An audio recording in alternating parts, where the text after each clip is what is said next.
ஆதியாகமம் 1:26-29 வாசிங்க. பின்பு தேவன் நமது சாயலாகவும் நமது ரூபத்தின்படியையும் மனுஷனை உண்டாக்குவோமாக. அவர்கள் சமுத்திரத்தின் மச்சங்களையும் ஆகாயத்து பறவைகளையும் மிருக ஜீவன்களையும் பூமி அனைத்தையும் பூமியின் மேல் ஊறும் சகல பிராணிகளையும் ஆளக்கடவர்கள் என்றார். தேவன் தம்முடைய சாயலாக மனுஷனை சிருஷ்டித்தார். அவனை தேவ சாயலாகவே சிருஷ்டித்தார். ஆணும் பெண்ணுமாக அவர்களை சிருஷ்டித்தார்.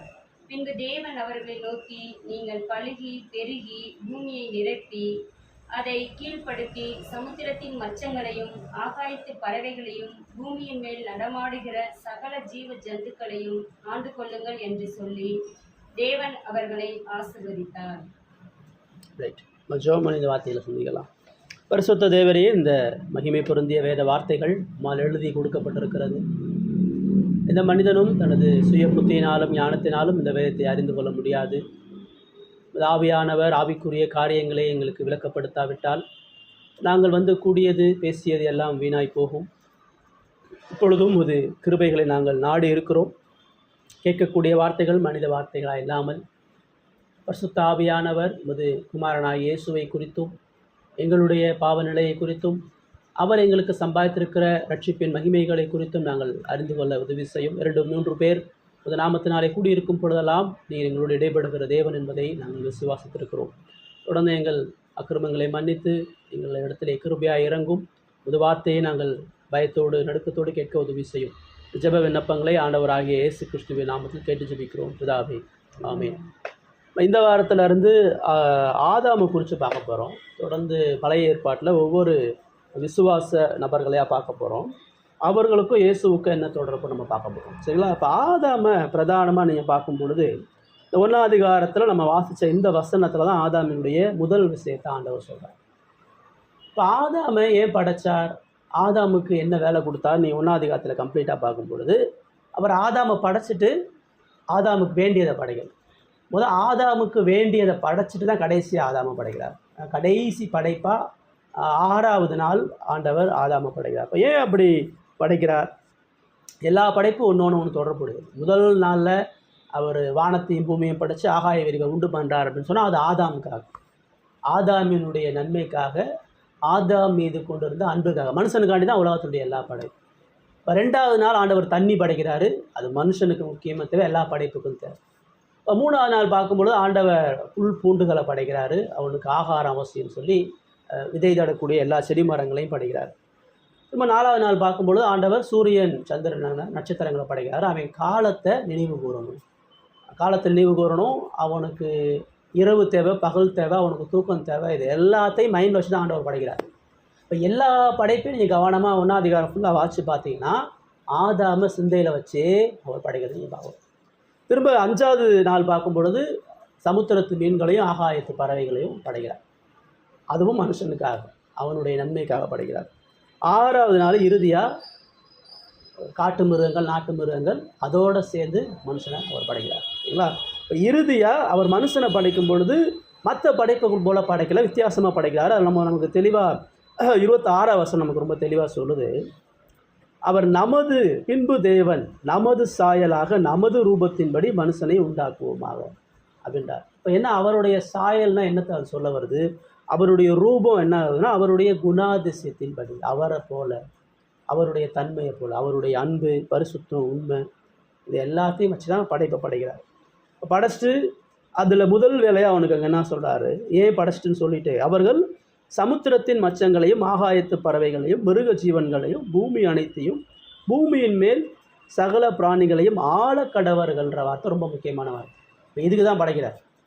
ஆதாமை இறுதியாக படைச்சி பூமியில் உள்ள எல்லா படைப்பையும் சொல்லி சமுத்திரத்து மச்சம், மிருகம், ஆகாயத்து பறவை, நடமாடுகிற ஊரும் பிராணிகள் எல்லாத்தையும் அவன் கையில் கொடுத்து அவன் அதை ஆளுகை செய்யணும், ரூல் பண்ணணும் அப்படின்றார். அப்படின்னா என்ன வேலையை கொடுக்குறாரு அவனை? ஆளுகை செய்யறதுன்னா என்ன அர்த்தம்? தலைமைத்துவம், ராஜத்துவம், ராஜா ரீகம். அது ஆதாமை ஒரு ராஜாவாக ஆண்டவர் படைக்கிறார். ஏன்னா அவர் ராஜா, சர்வத்துக்கும் அவர் ராஜா, ராஜாதி ராஜாவாக, எல்லா படிப்புகளுக்கும் அவர் ராஜாவாக இருக்கிறதுனால அவருடைய சாயல் அவன் படைக்கப்படலாம். அவரை போல் அதிகாரமுடையவனை படைக்கப்படுகிறார். கடவுளுக்கு இணையாக இல்லை, கடவுளுக்கு கீழே உள்ள ராஜாவா, படைப்பை ஆளுகை செய்யக்கூடிய ராஜாவா படைக்கிறார். இதுதான் ஆதாம் கொடுக்கப்பட்ட முதல் பணி, முதல் நோக்கம், முதல் முக்கியத்துவம். சரிங்களா? இப்போ நீங்கள் 3 விஷயத்தை பார்க்கலாம். இங்கே சொல்லிவிட்டு திரும்ப 2ஆம் அதிகாரத்தில் பின்பகுதியில் அவர் ஏதேன் தோட்டத்தை உண்டாக்கி, அந்த தோட்டத்தில் ஓய்வு நாளை உண்டாக்கி, அங்கே அவனுக்கு ஜீவ விருட்சம், நன்மை தீவ விருட்சத்தை உண்டாக்குறான். இப்போ அவன் வாழக்கூடிய இவ்வளோ பெரிய படைப்பை கையில் கொடுத்துட்டு நீ எங்கே வேணாலும் வாழுன்னு சொல்லாமல் அவனுக்கு ஒரு குறிப்பிட்ட இடத்த கொடுத்து அந்த இடத்துல அவன் ஆராதிக்கணும், அந்த இடத்துல அவன் கடவுளோடு சஞ்சரிக்கணும், அந்த இடத்துல கற்பனைகளுக்கு கீழ்ப்படின்னு இடம் கொடுக்குறார். அதை பார்த்தீங்கன்னா ஆசாரிய பணி. ஒரு ஆசாரியனா அவன் எப்படி இருக்குன்னு சொல்கிறார். திரும்ப 2ஆம் அதிகாரம் பின்பகுதியில் பார்க்கும்பொழுது 18 20 வசனத்தில் எல்லா மிருகங்களையும் கூப்பிட்டு வந்து அவனை பேர் வைக்க சொல்கிறார்.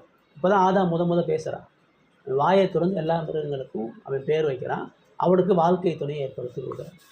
3 முக்கியமான பணி இந்த 1ஆம் 2ஆம் அதிகாரத்தில் பார்த்தீங்கன்னா ஆதாமுக்கு 3 முக்கியமான பணி. முதல்ல அவன் ராஜா, 2வது அவன் ஆசாரியன், 3வது அவன் தீர்க்கதரிசி. கடவுளுடைய வார்த்தையை, கடவுளுடைய மகிமையை மக்களுக்கு அறிவிக்கக்கூடிய பணி. இந்த 3 பணியை அவன் செய்ய அழைக்கப்பட்டவர். ஏன் இந்த 3 பணி அவனை செய்ய வச்சார் அப்படின்னா, இயேசுவுக்கு இந்த 3 பணி தான் கொடுக்கப்பட்டுச்சு. புதிய ஏற்பாட்டில் இயேசு மத்தேயு சுவிசேஷம் ஃபுல்லாக அவர் ராஜாவாக இருக்கிறார். நான் தான் ராஜா, சத்தியத்துக்கு சாட்சி கொடுக்க வந்த ராஜான்னு சொல்கிறார் யோவானில். ராஜரீகம், பரலோக ராஜ்யம், தேவ ராஜ்யம் எல்லாத்தையும் நம்ம பார்க்கணும். அதே அவர் தான் திரும்ப ஆசாரியனா நம்ம எபிரேயரில் நிருபத்தில் பார்க்குறோம். அவர் முழுமையாக ஆசாரியனாக இருக்கிறார். அப்புறம் அவர் தீர்க்கதரிசின்னு மார்க்கு சுவிசேஷம் ஃபுல்லாக மக்கள் சொல்கிறத நம்ம பார்க்குறோம். பல இடங்களில் சொல்கிறாங்க. இப்போ இந்த 3 பணிக்காக இயேசு மனிதனுக்காக நியமிக்கப்பட்டு கடவுளுடைய மகிமையை வெளிப்படுத்துகிற மாதிரி ஆதாம் பிரதானமாக ராஜாவாக இன்றைக்கி நம்ம அவனுடைய 3 பணியில் இந்த ராஜரீக பணியில் முதல்ல என்ன இருக்குது அப்படின்னு பார்க்க போகிறோம். சங்கீதம் 8:5-6 வசனம் வாசிங்களேன். சங்கீதம் 8:5-6 வசனம்.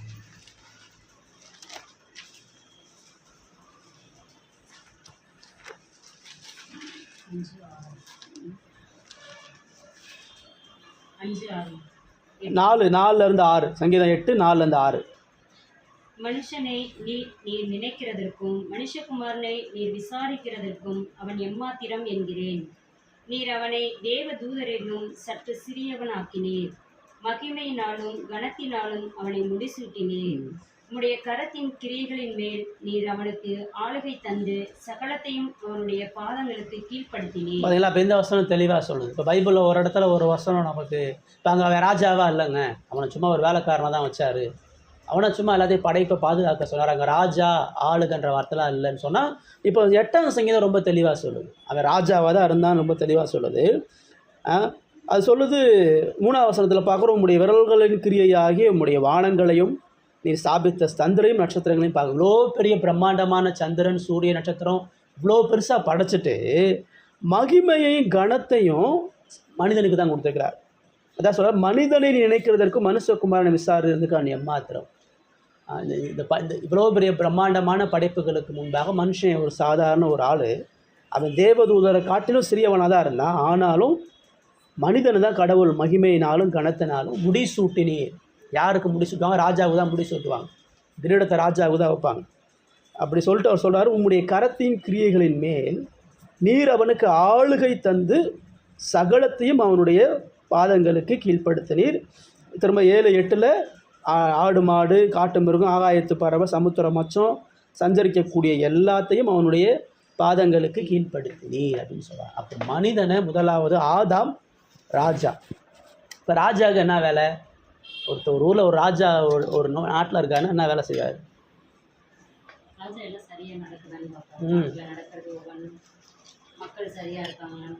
ரைட்டு.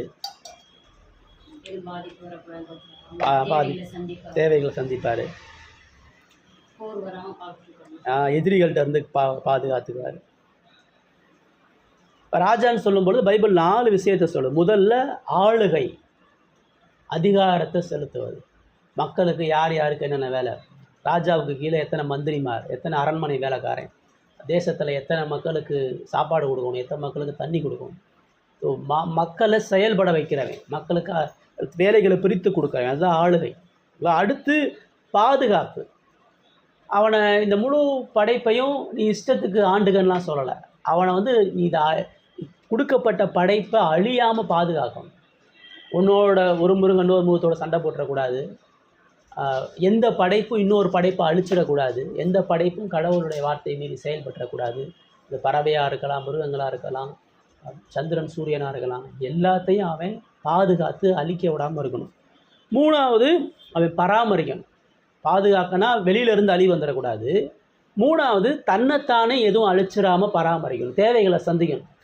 எல்லா மிருகங்களுடைய, நிலங்களுடைய, படைப்புகளுடைய தேவைகளை சந்திக்கணும். அதுக்கப்புறம் நீதி செய்யணும். எது சரி எது தவறு, தவறுகள் நடக்கும்போது அதை சரிப்படுத்தி சீர்படுத்துறது. இப்போ பாவம் இல்லாத இடத்துல எப்படி நீதி செய்வான்? பாவம் வந்ததுக்கப்புறம் தான் பிரச்சனை வருது, நீதி செய்ய முடியும். இப்போ பாவமே இல்லாத இடத்துல அவன் எதுக்கு நீதி செய்யணும்? அதுக்கு தான் அவன் என்ன பண்ணாருன்னா 2ஆம் அதிகாரத்தில் அவன் நீதியை நடப்பிக்கக்கூடிய ராஜாவாக இருக்கணுன்றதுக்காக 2ஆம் அதிகாரம் 15, 17 வாசிங்க. 15வது வசனத்துல 17 ஆதியாகமம் 2ஆவது அதிகாரம். தேவனாகிய கர்த்தர் மனுஷனை ஏதேன் தோட்டத்தில் அழைத்து கொண்டு வந்து அதை பண்படுத்தவும் காக்கவும் வைத்தார். தேவனாகிய கர்த்தர் மனுஷனை நோக்கி, நீ தோட்டத்தில் உள்ள சகல விருட்சத்தின் கனியையும் புசிக்கவே புசிக்கலாம், ஆனாலும் நன்மை தீமை அறியத்தக்க விருட்சத்தின் கனியை புசிக்க வேண்டாம், அதை நீ புசிக்கும் நாளில் சாகவே சாவாய் என்று கட்டளையிட்டார். இப்போ அவன் எப்படி ஆளுகை செய்யணும் ரூல்ஸ் கடவுள் சொல்கிறாரு. அப்படி ரூல்ஸ் சொல்லும்போது அவர் சொல்கிறாரு, அதே தேனில் அவனை கொண்டு வந்து வச்சு அவன் போய் உலகத்தில் ஒரு முறையில் தங்க முடியாது. கடவுள் நியமித்த தோட்டத்தில் தங்கணும். அங்கே 2 வேலையை தோட்டத்தில் அவனுக்கு கொடுக்குறாரு. முதல்ல பார்க்குறோம், அதை நீ பண்படுத்தணும், காக்கணும். பண்படுத்துறதுனா சுத்தப்படுத்துறது. சுத்தப்படுத்துறதுனா இப்போ இலைகள்னால் அது சீக்கிரம் அழுகிரும், அல்லது புழுக்கள் வந்துடும், அதை ஏதாச்சும் அரிச்சு போட்டுரும். இப்போ அதெல்லாம் வந்து அவன் க்ளீன் பண்ணணும், அதை பாதுகாக்கணும், அதை பண்படுத்தணும், காக்கணும். இந்த 2 வேலையும் அவன் செய்யணும். அதனுடைய தொடர்ச்சியை தான் அவர் அங்கே சொல்கிறாரு. அந்த தோட்டத்தில் அவனுக்கு நன்மை தீமை அறியத்தக்க கனியும் கொடுத்துருக்கிறாரு, ஜீவ விருட்சத்தின் கனியும் கொடுக்குறாரு. அவன் எதை சாப்பிடணும் எதை சாப்பிடக்கூடாது ரூல்ஸு போகிறார். இப்போ ஏன் இந்த ரூல்ஸை போடுறாரு? நிறைய பேர் சொல்லுவாங்க, அது நன்மை தீமை அறியத்தக்க பல இருந்தனால தான் அவன் பாவம் பண்ணான். கடவுள் அதை படைக்காமல் வச்சுருக்கலாமே, கடவுள் அந்த இடத்துல அந்த மரத்தை எடுத்துருக்கலாமே, எடுத்துருந்தா பாவம் வந்திருக்காது அப்படின்னு சொல்லுவாங்க. அது ஏன் இருக்குதுன்னு சொன்னால், அவன் நீதியாக செயல்படுறானா இல்லையான்றதுக்கு ஆதாரம் அது. அவன் தவற செய்யாமல் இருக்கிறதுக்கு அங்கே நன்மை தீமை அறியத்தக்க பல இருக்குது. அவனுக்கு எது சரி, சரியானதை செய்யணும், தவறானதை செய்யக்கூடாது. பாவம் அவன் செய்கிறதுக்கு முன்னாடியே அவனுக்கு இந்த ரூல்ஸு கடவுள் கொடுத்துருக்கிறார். இப்போ அந்த பழத்தை அவனும் சாப்பிடக்கூடாது, மனைவியும் சாப்பிடக்கூடாது, எந்த படைப்பும் சாப்பிடக்கூடாது. இதெல்லாம் பார்க்கணும். இதிலிருந்து கடவுள் அவங்கிட்ட அவன் நீதி செய்யணும், நீதியை சரியான எது சரி எது தவறுன்றதை தெரிஞ்சு சரியானதை செயல்படுத்தணும், தவறானதை அவன் செயல்படுத்தாமல் பாதுகாத்து கொள்ளணும். இதுதான் அவனுக்கு கொடுத்துருக்கிறான்.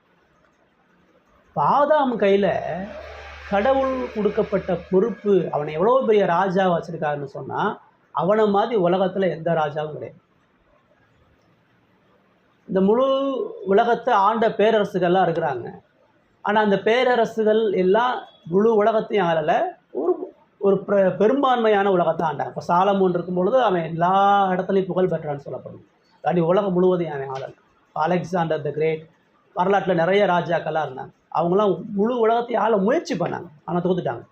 இன்னொன்று, அவங்க ஆளுகை செய்யும் பொழுது அவங்களுக்கு எதிரி, துரோகி, அவங்கள அழிக்கிறதுக்குன்னு ஒரு கூட்டம் இருந்துகிட்டே இருந்துச்சு. ஆனால் ஆதாமை நீங்கள் நல்லா கவனித்து பார்த்தீங்கன்னு சொன்னால், ஆதாமுக்கு எதிரி கிடையாது, ஆதாமுக்கு நம்பிக்கை துரோகம் பண்ண ஆள் யாரும் கிடையாது. ஆதாம் கையில் கடவுள் கொடுத்த ராஜ்யம் அப்படின்றது இந்த உலகத்தில் யாருக்குமே அவர் கொடுக்கல. சொல்லப்போனால் இயேசு கூட அந்த இவ்வளோ பெரிய விஷயத்தை கொடுக்கல. இயேசு ராஜாவாக இருக்கிறாரு, நம்ம பின்பதில் பார்க்க போகிறோம். இப்போ ஆதாம்கிட்ட முதல் 5 நாள் படைச்ச அந்த படைப்பு, 6வது நாள் படைச்ச அந்த மிருகம் எல்லாத்தையும் அவனுடைய கரத்தில் ஒப்பு கொடுத்துருக்கிறார். அப்போ இந்த உலகத்தில் அவனுக்கு கொடுக்கப்பட்ட சிலாக்கியம், அவனுக்கு கொடுக்கப்பட்ட வெகுமதி, உயர்வு, அதாவது படைப்பினுடைய மணிமகுடம், படைப்பினுடைய வைரம் வந்து ஆதாம். எந்த இடத்துக்கு வேணாலும் அவன் போகலாம், எல்லாமே அவனுக்கு சொந்தம். இந்த நிலம் அவனது, இந்த நிலம் இவனது, எல்லா நிலமும் அவனுக்கு தான் சொந்தம், எல்லா மிருகங்களும் சொந்தம், எல்லா படைப்புகளும் அவனுக்கு சொந்தம். அப்போ ஒவ்வொரு படைப்பையும் அவன் பார்க்கும் பொழுது தன் மீது கடவுள் கொண்டிருந்த அன்பு, அதாவது அவர் அவனுக்கு சாப்பாட்டுக்கான செடி கொடிகளையும் மரங்களையும் படைக்கும் பொழுது அந்த வசனம் சொல்லு, சகல ஜாதி ஜாதியான மரங்கள், ஜாதி ஜாதியான புல் பூண்டுகள். ஏன் அப்படி அவ்வளோ படைச்சாரு? அவன் வெரைட்டியாக சாப்பிடணுன்றக்காண்டி படைச்சார். அவனுக்கு விதவிதமான ருசியான பழ வகைகள் ஆகாரமாக அவனுக்கு இருக்கணும்னு அவர் படைச்சார். அவன் அவன் அவன் வந்து வசதியாக தூங்குறதுக்கு அவர் கையால் ஏதேன் தோட்டத்தை உண்டாக்குறார். ஏதேனை பார்த்தீங்கன்னா வாயில் உருவாகலை, எல்லா படைப்பையும் உண்டாக்குறதுன்னார். ஆதாமு மட்டும்தான் கையில் செஞ்சு சுவாசத்தை ஊதி படைச்சார். அதுக்கடுத்து கடவுள் கையால் படைச்சது ஏதேன் தோட்டம். அவர் கையால் அவனுக்கான ஒரு தோட்டத்தை உண்டாக்கி அவன் நல்லா ரெஸ்ட் எடுக்கணும், அவன் ஓய்வு எடுக்கணும், அவன் மகிழ்ச்சியாக வாசம் பண்ணக்கூடிய ஒரு பெரிய மாளிகையை இயற்கையிலே தேவன் அவனுக்கு உண்டாகுது. அவன் எப்படி அவன் அவன் அவன் எங்கே படுக்கணும், அவனுக்கு என்ன சாப்பாடு வேணும், அவன் உடம்புல வெயில் எவ்வளோ படணும், அவன் உடம்புல குளிர் எவ்வளோ படணும், அவனுக்கு காற்று எங்கே நல்ல காற்று அவனுக்கு வரணும், அவனுடைய சாப்பாட்டில் இருந்து அவனுடைய வாழக்கூடிய வாழ்க்கை முறையிலேருந்து எல்லாத்தையும் கடவுள் அவனுக்காக பார்த்து பார்த்து உருவாக்குறார். அவர் படைத்த எந்த படைப்புகளையும் அவர் எந்த நன்மையும் பெறலை. அவருக்கு தண்ணி வேண்டியதில்லை, அவருக்கு வெளிச்சம் வேண்டியதில்லை, அவருக்கு மிருகங்கள் வேண்டியதில்லை, எதுவுமே வேண்டியதில்லை. எல்லாத்தையும் எதுக்கு படைச்சாருன்னா அவன் ஒரு ஆளுக்கு தான் படைச்சார். ஒட்டுமொத்த ஒரே நேரத்தில் 1 கோடி பேர் அவர் படைக்கலை. ஒரே ஒருத்தனுக்காக இவ்வளோ பெரிய உலகத்தை படைச்சி இந்த உலகத்தினுடைய ஒவ்வொரு படைப்பையும் படைக்கும் பொழுது அவன் என்ன சிந்தையினாங்க, ஐயோ அவனுக்கு வெளிச்சம் வேணும், அவன் இரவில் தூங்கும் பொழுது அவருக்கு நிலா வேணும், நட்சத்திரங்கள் அவனுக்கு வேணும், அவன் மனதை மகிழ்விக்கக்கூடிய பறவை சத்தம் வேணும், அவனை பயணம் பண்ணக்கூடிய அவனுக்கு மிருகங்கள் தேவை, அவன் ஐக்கியப்படக்கூடிய எல்லா படைப்புகளும் தேவைன்னு சொல்லி அவ்வளோ பெரிய சமுத்திரத்தை படைக்கிறாரு, ஆறுகளை படைக்கிறாரு. எவ்வளோ பிரம்மாண்டமான எல்லா படைப்பையும் படைக்கும் பொழுது அவருடைய சிந்தையில் ஆதாமை தவிர வேறு ஆள் யார்? இப்போ ஆதாமை எவ்வளோ தூரம் கடவுள் நேசிச்சு அவனை எவ்வளோ உயர்வாக எண்ணி, நம்ம பிடிச்சவங்களுக்கு ஒரு பொருளை வாங்க பொழுது எவ்வளோ பார்த்து பார்த்து வாங்க. ஒரு முக்கியமான நபருக்கு ஒரு பொருளை கொடுக்க போகிறோம்னா அது விலை உயர்ந்த பொருளாக, அது தரமுள்ள பொருளாக, எவ்வளோ பெஸ்ட்டு பொருளாக கொடுப்போம். அப்படி தான் கடவுள் ஆதாம் கொடுத்துருக்கிறார். ஆதாமுக்கு படைக்கப்பட்ட இந்த உலகத்தை, அதாவது அவனை உருவாக்கிட்டு பாரு உனக்கு அதெல்லாம் செய்கிறேன்னு காட்டலை, எல்லாத்தையும் உருவாக்கி வச்சுட்டு அவனை கொண்டு வந்து நிறுத்துறார். இந்த சுவாசத்தை கொடுத்து அவன் கண்ணை திறந்து அந்த பூமி அப்படி பார்க்குறான். இது பார்க்கும்பொழுது தான் இதெல்லாம் உனக்கு தான்றார். அவன் 5 அடி 6 அடி உயரத்தில் இருந்துட்டு அவன் பார்க்கக்கூடிய எல்லா படைப்புலையும் அவன் பார்க்குறது என்னன்னா அவருடைய அன்பு, அவருடைய வல்லமை, அவருடைய பரிசுத்தம், அவருடைய ஞானம். இந்த அன்புக்கு ஈடாக ஆதாமை நேசிக்கவோ, ஆதாமை பராமரிக்கவோ, ஆதாமை பாதுகாக்கவோ ஆளது. ஆனால் இவ்வளோ பெரிய அன்பை கொடுத்து நீ தான் எல்லாத்துக்கும் ராஜா, நம்ம 2 பேரும் சேர்ந்து ஆளுகை செய்வோம், நான் பாதி நீ பாதிலாம் இல்லை, எல்லாமே உன் கையில். ஆனால் நான் சொல்கிறபடி, நான் இவ்வளோ அன்பு கூர்ந்து உன்னை நேசித்தபடி நீ இந்த அன்புக்கு பாத்திரமாக வாழ்வதற்காக இந்த படைப்பை அடிச்சிடாத, இந்த படைப்பை பாதுகாத்துக்க, இந்த படைப்பை பராமரி, இந்த படைப்புக்கு நீதி செய்கின்ற இவ்வளோ காரியத்தை கடவுள் கொடுக்குறார். 1 ராஜாக்கள் 3ஆம் அதிகாரம் 9வது வசனம் வாசிங்க.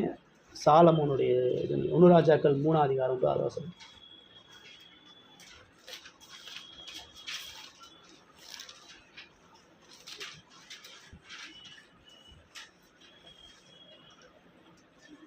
ஆநூற்றி 27வது பக்கம்.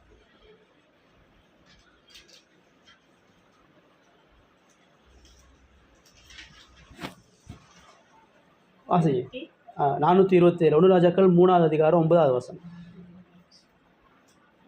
ஆகையால் உமது ஜனங்களை நியாயம் விசாரிக்கவும் நன்மை தீமை இன்னதென்று வகையறுக்கவும் அடியனுக்கு ஞானமுள்ள இருதயத்தை தந்தள்ளும்.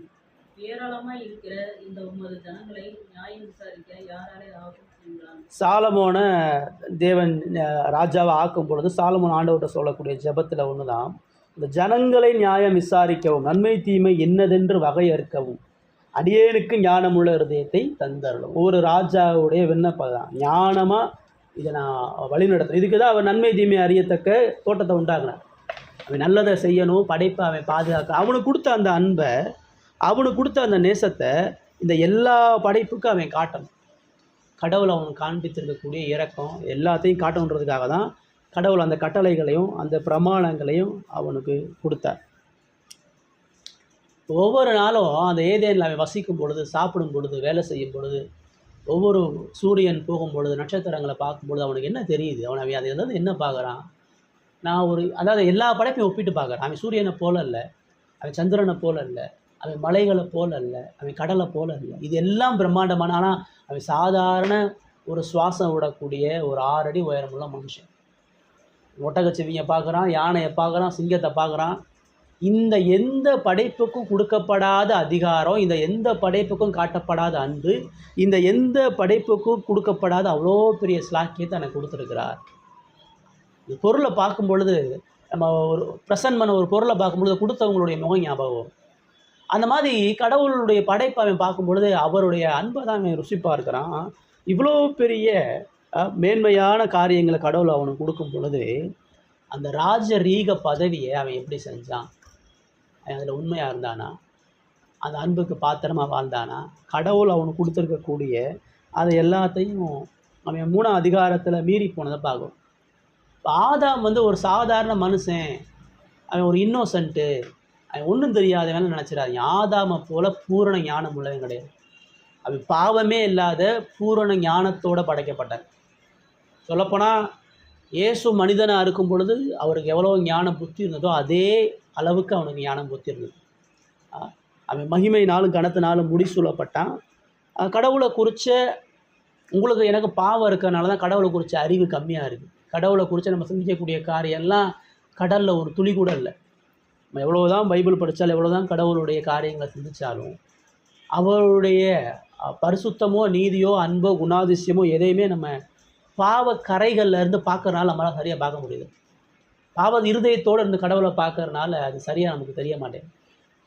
பாவம் இல்லாத தூதர்கள் கூட அவரை பார்க்க முடியலை. ஏசாயா 6ஆம் அதிகாரம் தான் சொல்லுது, பாவம் இல்லாத தூதர்கள் கூட கண்ணை மூடி ரெக்கையை மூடி கடவுளை பார்க்க முடியாமல் இருக்கிறாங்க. சரிங்களா? ஆனால் ஆதாம் கடவுளோட சஞ்சரிக்கிறான், கடவுளோட முகமுகமாக பேசுகிறான், கடவுள் அவனோட நேரடியாக சந்திக்க வரார். அவ்வளோ பெரிய மேன்மையான இடத்த கடவுள் கொடுத்து அவன் ஆளுகை செய்ய கொடுத்து நேசித்து அவனுக்கு வேண்டிய எல்லாத்தையும் அவர் செஞ்சு முடிறான். இவ்வளோ பெரிய அதிகாரத்தை தான் 3ஆம் அதிகாரத்தில் பிசாசுக்கிட்ட அவன் இழந்து போகிறான். பிசாசு அங்கே வரும் பொழுது பிசாசு வந்து கேள்வி கேட்குது. சர்ப்பம் வருது, பாம்பு ரூபத்தில் வந்து கேள்வி கேட்குது. இப்போ கேள்வி கேட்கும் பொழுது அந்த அங்கே யார் ராஜா? இவன் தான் ராஜா. அவன் அந்த பிசாசு மனைவி கிட்ட பேசுது. இப்போ அவன் என்ன செய்யணும்? அந்த படைப்பையும் பாதுகாக்கணும், மனைவியையும் பாதுகாக்கணும். பிசாசு கேள்வி கேட்ட உடனே இவன் முன்னாடி போயிருந்துருக்கணும். அங்கே என்ன உரையாடல் நடக்குதுன்னு இவன் கேட்டிருந்துருக்கான். இந்த பாம்பு எப்படி பேசுது? உனக்கு கடவுள் எனக்கு மட்டும் தானே பேச்சு வரத்தை கொடுத்தாரு, நீ எப்படி பேசுகிற? அந்த கேள்வி அவன் கேட்டிருக்கணும். ரைட். இன்னொன்று, அந்த கேள்வி கடவுளை பற்றிய கேள்வி. பிசாசு வந்து சிங்கத்தை பற்றியோ ஏவாளை பற்றியோ ஆதாம் உன்னை உண்மையாகவே நேசிக்கிறானெல்லாம் கேட்கல, ஆதாம் எப்படி வாழ்கிறான்லாம் கேட்கல. அந்த கேள்வியே கடவுளை பற்றிய கேள்வி. 3ஆம் அதிகாரம் 1ஆவது வசனம் ஆசிங்க. தேவனாகிய கர்த்தர் உண்டாக்கின சகல காட்டு ஜீவன்களை பார்க்கிலும் சர்ப்பமானது தந்திரம் உள்ளதாய் இருந்தது. அது ஸ்திரீயை நோக்கி, நீங்கள் தோட்டத்தில் உள்ள சகல விருட்சங்களின் கனியையும் புசிக்க வேண்டாம் என்று தேவன் சொன்னது உண்டோ என்றது.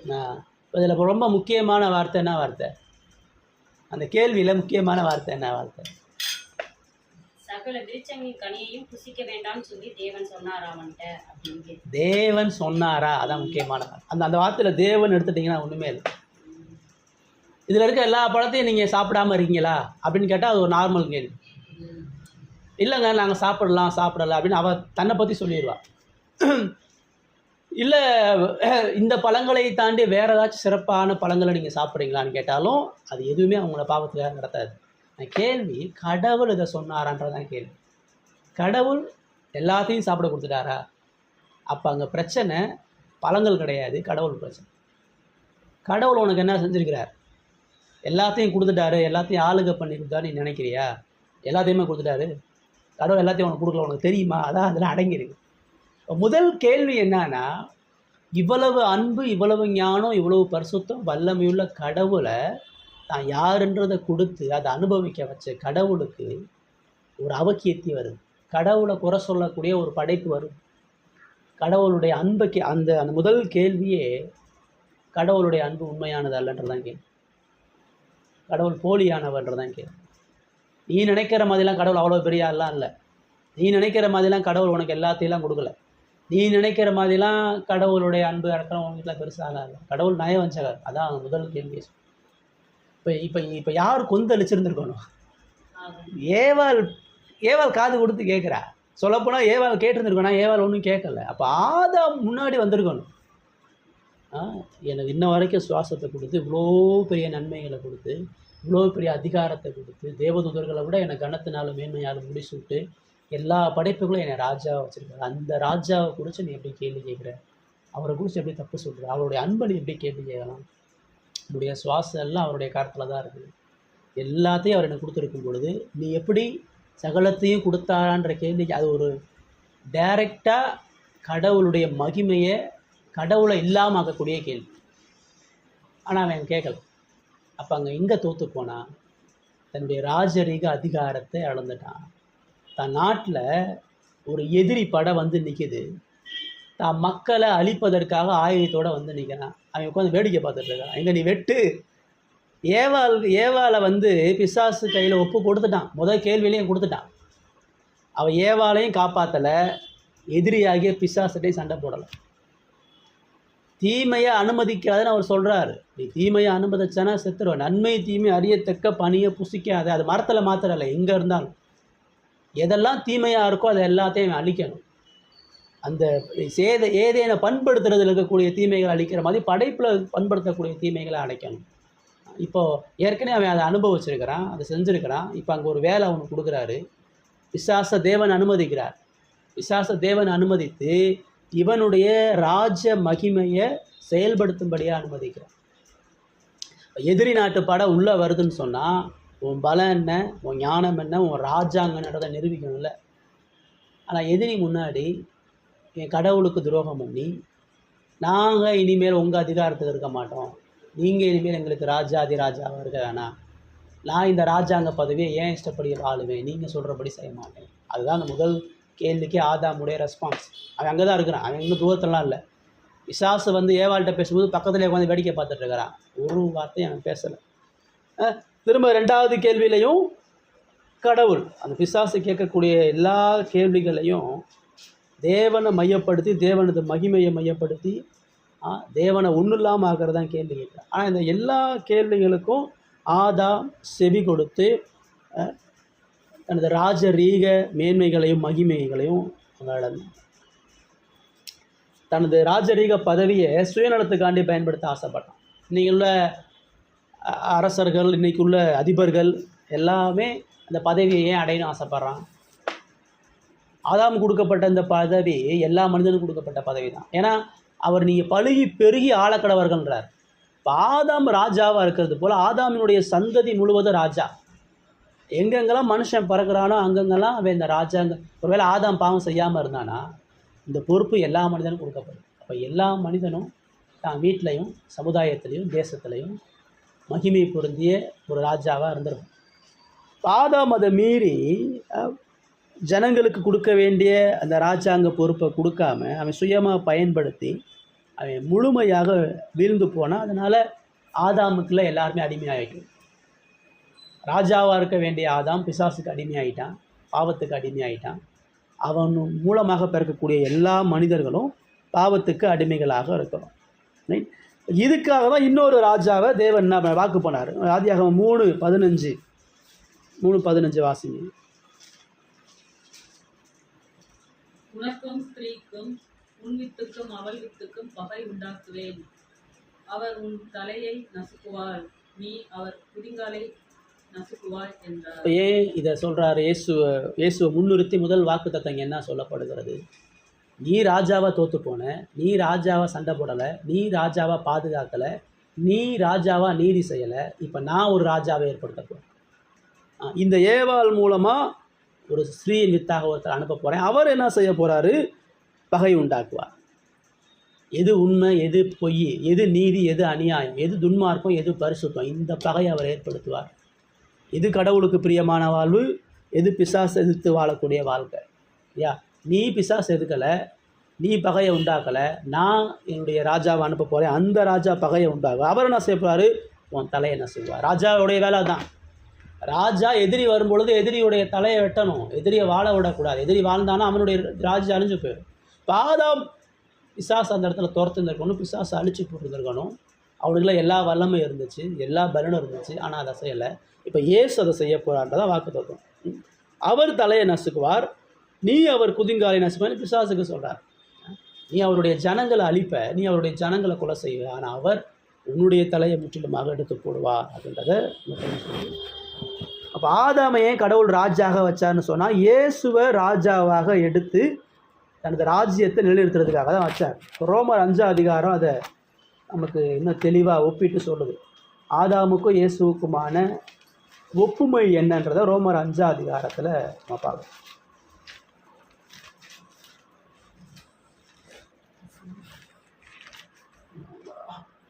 12வது வசனம், 12லிருந்து 15. இப்படியாக ஒரே மனுஷனாலே பாவமும் பாவத்தினாலே மரணமும் உலகத்திலே பிரவேசித்தது போலவும் எல்லா மனுஷரும் பாவம் செய்தபடியால் மரணம் எல்லோருக்கும் வந்தது போலவும் இதுவும் ஆயிற்று. நியாயப்பிரமாணம் கொடுக்கப்படுவதற்கு முன்னும் பாவம் உலகத்தில் இருந்தது. நியாயப்பிரமாணம் இல்லாதிருந்தால் பாவம் எண்ணப்பட மாட்டாது. அப்படி இருந்தும் மரணமானது ஆதாம் முதல் மோசே வரைக்கும் ஆதாமின் மீறுதல் கொப்பாய் பாவம் செய்யாதவர்களையும் ஆண்டு கொண்டது. அந்த ஆதாம் பின்பு வந்தவருக்கு முன்னடையாளமானவன். அதில் ஆதாம் வந்த இயேசுவுக்கு முன்னடையாளமாக இருந்தான். இப்போ சொல்ல ஒரே மனுஷனால பாவம், அந்த ராஜா மரணத்தை கொண்டு வந்தான், அந்த ராஜா பாவத்தை கொண்டு வந்தான், அந்த ராஜா சாபத்தை கொண்டு வந்தான், அந்த ராஜா அழிவை கொண்டு வந்தான். ஆனால் இயேசு இதை மூணையும் ரிஸ்டோர் பண்ணுறார். ஆதாம் எதை இழந்தானோ இயேசு அதெல்லாம் மறுபடியும் நமக்கு புதுப்பிக்கிறவராக. இப்போ ஆதாமை இயேசுவை ஒப்பிட்டு பாருங்கள். ஆதாமை ராஜாவாக்கும் பொழுது கடவுள் அவ்வளோ பெரிய ஸ்லாக்கியத்தை கொடுத்து அவன் உயர வச்சார். ஆனால் இயேசுவை எப்படி அனுப்புனார்? இயேசுவை அனாதையை அனுப்புனார். இயேசுவை ஒன்றும் இல்லாதவர் அனுப்புனார். இயேசுக்கு உருவாக்கி வச்சுட்டு இந்தாங்க நீங்கள் போய் ராஜாவை ஆளுகை செய்யுங்கன்னு தான் சொல்லணும். இயேசுக்கு பச்சை தண்ணி கூட கொடுக்கல, இயேசுக்கு சாப்பாடு இல்லை. இயேசுவை அடிமையாகவே படைச்சிருக்கிறார். இயேசுவை அடிமையாகவே அனுப்பினார். அவன் மகிமையாக கனத்தை சுதந்திரிக்கிறவனா இந்த உலகத்தில் வந்து வீழ்ந்து போனால் அவர் அடிமைகளில் ஒருவரா, வெறுமையானவரா? எந்த படைப்பிலிருந்து எந்த நன்மையும் அவர் அனுபவிக்கல, படைப்பிலிருந்து எந்த ஆளுகையும் அவர் அனுமதிக்கல, கடவுளுடைய எந்த மேன்மையான அன்பையும் அவர் படைப்புகள் மூலமாக பெறாமல் அவர் எல்லா இடத்துலையும் தோல்விகளையும் எதிர்ப்பையும் சந்தவராக அவர் பறந்தார். இவனுக்கு ஏதேன் இருந்தது, எதிரி யாரும் இல்லை, இவனுக்கு துரோகி யாரும் இல்லை, இவன் பாவத்தில் விழுவதற்கான எந்த பலவீனமான காரியமும் இல்லை. இவன் நினச்சிருந்தா ரொம்ப ஈஸியாக பிசாசை ஜெயித்திருக்கலாம். இவன் விருப்பப்பட்டிருந்தால் தன்னுடைய ராஜரீக பொதுப்பை சுலபமாகவே தற்காத்திருக்கலாம். ஆனால் மனமு தெரிஞ்சு தன்னுடைய பூரண ஞானத்தோட பாவம் செஞ்சான்.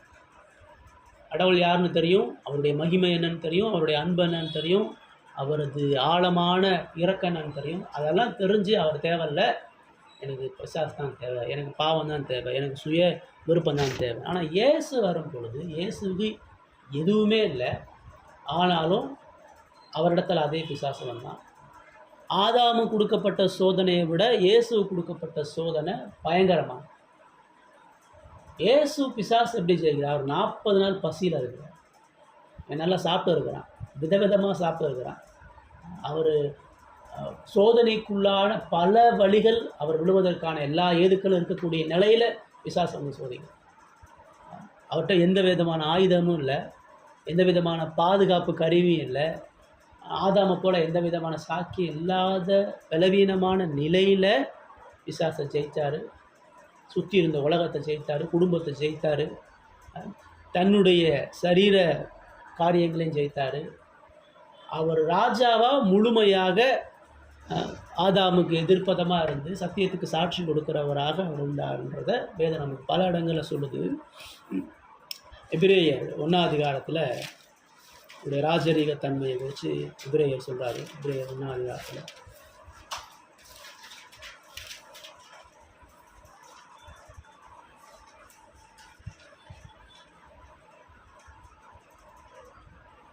எட்டாவது வசனம், 8, 9, 10 வசனம். குமாரனை நோக்கி, தேவனே உம்முடைய சிங்காசனம் என்றென்றைக்கும் உள்ளது, உம்முடைய ராஜ்யத்தின் செங்கோல் நீதியுள்ள செங்கோலாய் இருக்கிறது.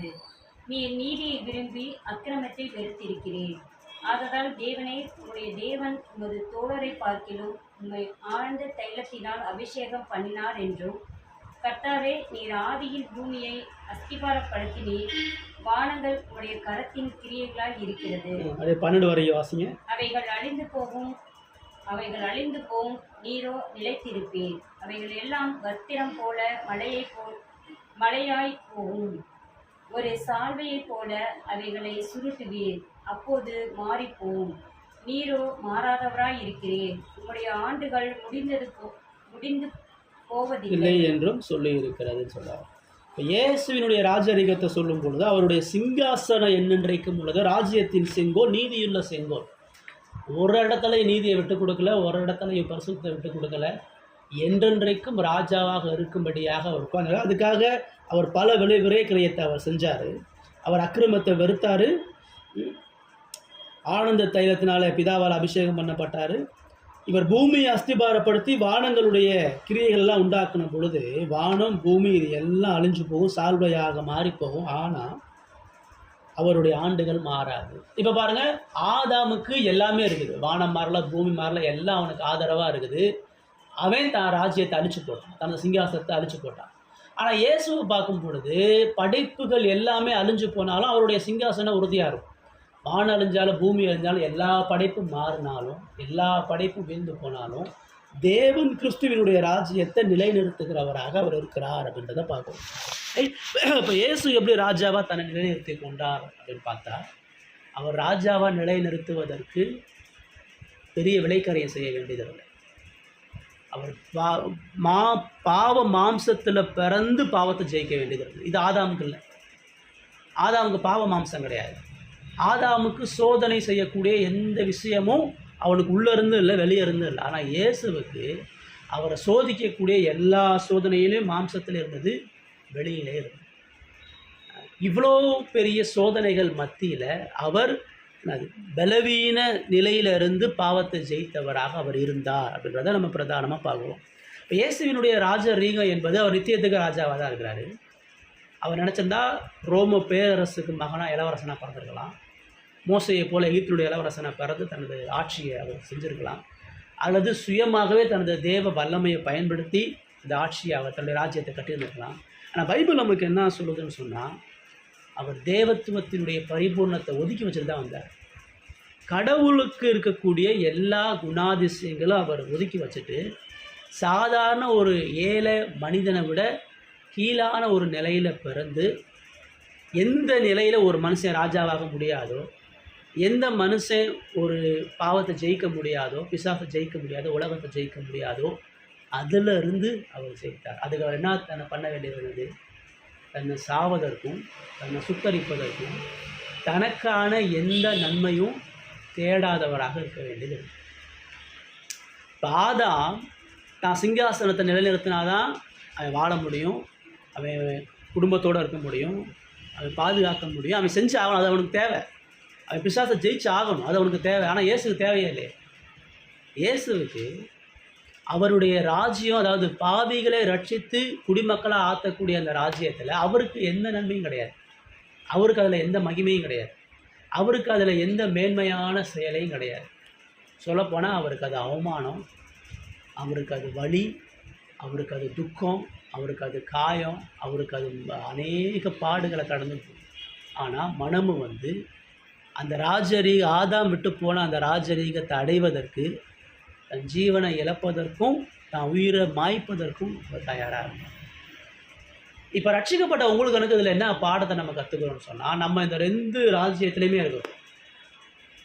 ஆதாமினுடைய சந்ததியில் ஆதாமினுடைய பாவத்தை சுமந்தவர்களாக நம்ம இருக்கிறோம், பாவத்துக்கு அடிமைப்பட்ட மக்களாக வாழ்ந்துட்டுருக்கிறோம். மறுபுறம் இயேசு ஆதாம் விட்டு போனதை சம்பாதிச்சு தேவனது கற்பனைகளுக்கு கை கொண்டு முழுமையாக நியாயப்பிரமாணத்தை நிறைவேற்றி தேவ கோபத்தை சரி செஞ்சு சாபத்தை சுமந்து தான் உயிரை பணைய வச்சு நான் ராஜ்யத்தை உருவாக்கி எல்லா மக்களையும் தான் ராஜ்யத்தின் குடிமக்களாக்குறதுக்கு அழைக்கிறேன். இப்போ நான் இயேசுவினுடைய ராஜ்யத்தினுடைய குடிமகனா ஆதாமினுடைய அடிமைத்தனத்திலிருந்து அவருடைய சிலுவை மரணத்தின் மூலமாக நான் மன்னிக்கப்பட்டு ரட்சிக்கப்பட்டவனா அந்த ராஜ்யத்துக்குள்ளே போகிறேன்னு சொன்னால், இப்போ நான் அந்த ராஜாவுக்கு அடிமை உள்ளவனாக இருக்கேன். ஒன்று நான் ஆதாம் எனக்கு கொடுத்துருக்கக்கூடிய பாவத்துக்கு அடிமையாக இருக்கணும், இல்லை இயேசுவுக்கு அடிமையாக இருக்கணும். இது ரெண்டுக்கு நடுவில் நினைக்க முடியாது. ஒன்று நான் இப்படி வாழணும், இல்லை இப்படி வாழணும். இப்போ இயேசு உடைய ராஜ்யத்துக்கு உட்பட்டவனாக நான் இருக்கிறேன்னு சொன்னால், இயேசுவுக்கு சேவகனா, இயேசுவுக்கு சீசனா நான் இருக்கிறேன்னு சொன்னால், இயேசுவினுடைய அதிகாரமுள்ள வல்லமை படைத்து அவர் தான் இரத்தத்தை சிந்தி சம்பாதித்த அந்த ராஜ்யத்தின் பிள்ளையாக அந்த உலகத்தில் நான் வாழ்கிறேன்னா, இயேசு என் ராஜாவாக இருந்தால் அவருடைய ராஜ்யத்தின் புத்திரனை நான் வாழக்கூடிய அடையாளங்கள் வேறு எனக்கு சொல்லுது. நான் எப்படி வாழணும்? எனக்கு அந்த உலக நிரந்தரம் கிடையாது, எனக்கு குடும்ப நிரந்தரம் கிடையாது, எனக்கு சொத்து நிரந்தரம் கிடையாது, வேலை நிரந்தரம் கிடையாது, அவர் மட்டும்தான் நிரந்தரம்.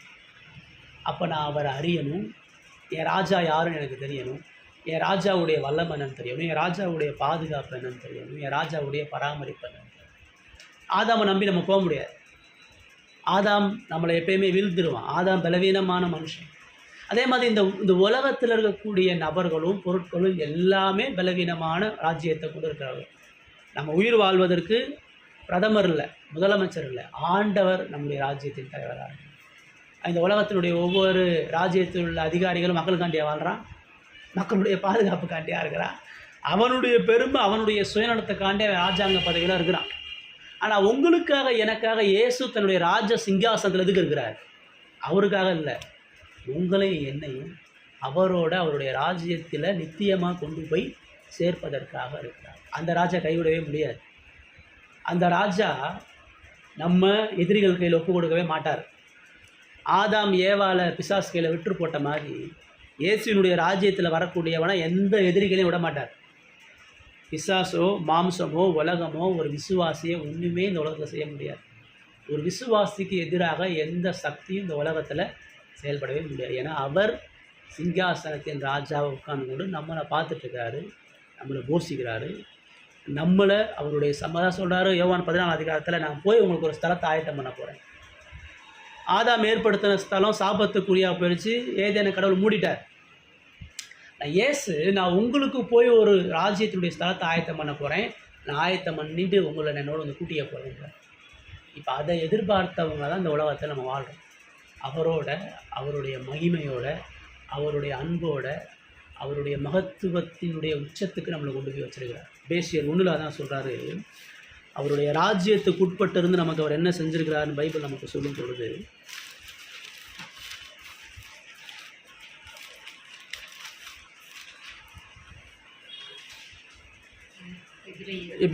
எபேசியர் 2 அதிகாரம் 5-7 வசனம். எபேசியர் 2:5-7.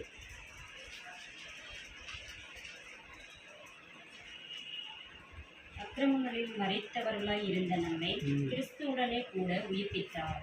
கிருபையினாலே ரட்சிக்கப்பட்டீர்கள்.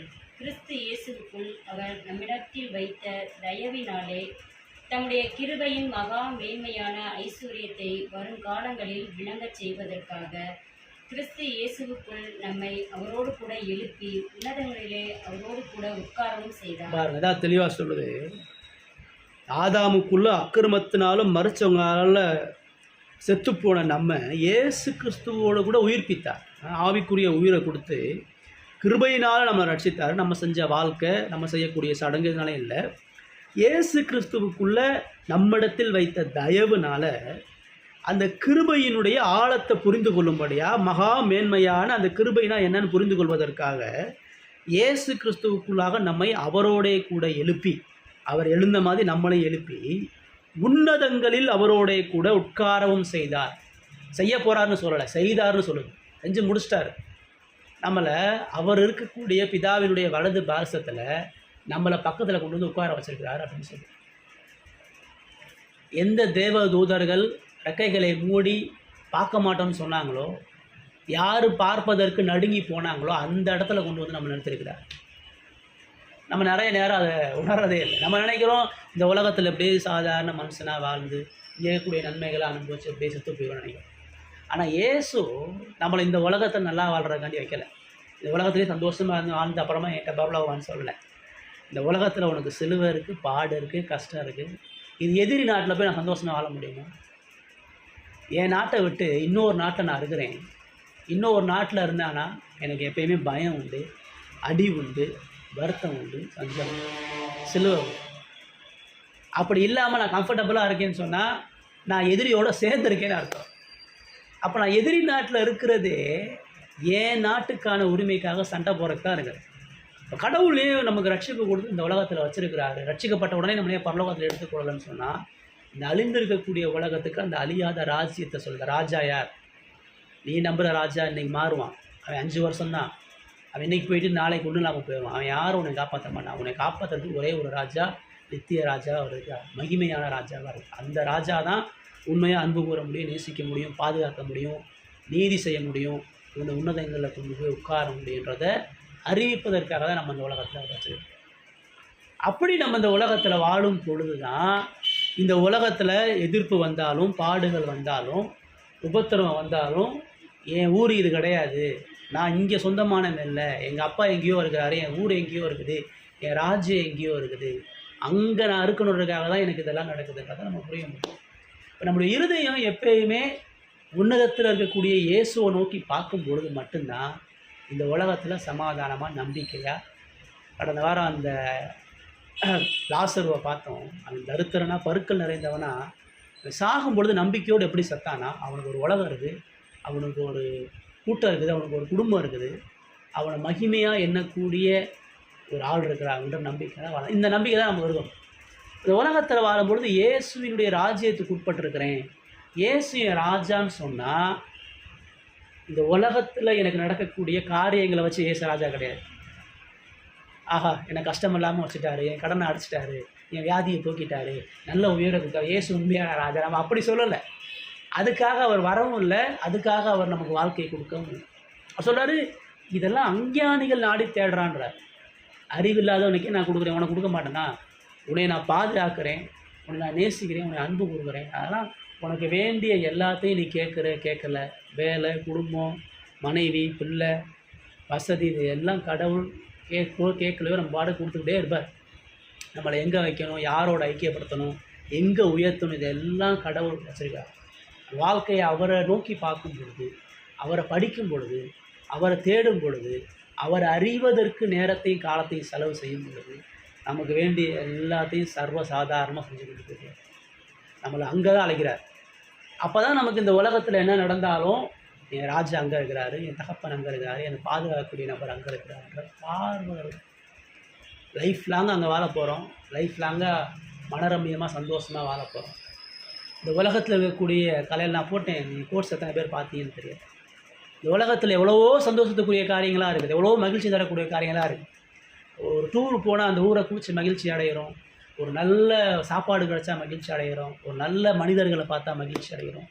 அது எல்லாத்துக்கும் மேலே ஒரு ஆனந்தம், இந்த எல்லா மகிழ்ச்சிக்கும் உன்னதமான மகிழ்ச்சி ஒன்று இருக்குது. அது இயேசுவை பார்க்குறாங்க. நீங்கள் பரலோகத்துலேயும் போய் இயேசுவை முழுமையாக பார்க்க போகிறோம். பரலோகத்துக்கு நம்ம போனாலும் நம்முடைய அறிவு எல்லாம் கம்மி தான். பரலோகத்துக்கு, அதாவது அவருடைய துளி அளவு அன்பு கூட நம்முடைய இருதயத்தை பொங்க பண்ணுகிறதா, நிரப்ப பண்ணுகிறதாக. அவரை குறித்து நீங்கள் ஆழமாக சிந்திக்கும் பொழுது நம்முடைய இருதயம் விலகி ஓடும். ஏன்னா அவர் நம் மீது கூர்ந்திருக்கிற அந்த அன்பு மகா பெரியது, மகா உயர்வானது. அவர் தான் மகிமையை எல்லாத்தையும் இழந்து நமக்கு ஜீவனை கொடுத்துரு. அப்போ வாழ்க்கையை யோசிச்சு பார்க்கணும், எதுக்காண்டி வாழ்கிறேன், என் வாழ்க்கையோட நோக்கம் என்ன? இயேசு இதுக்காக என் நட்சத்திரக்கான் பொழுது இந்த ராஜாவுக்காக, இந்த ராஜ்யத்துக்காக பிரியமாக நான் வாழ்கிறேன்னா?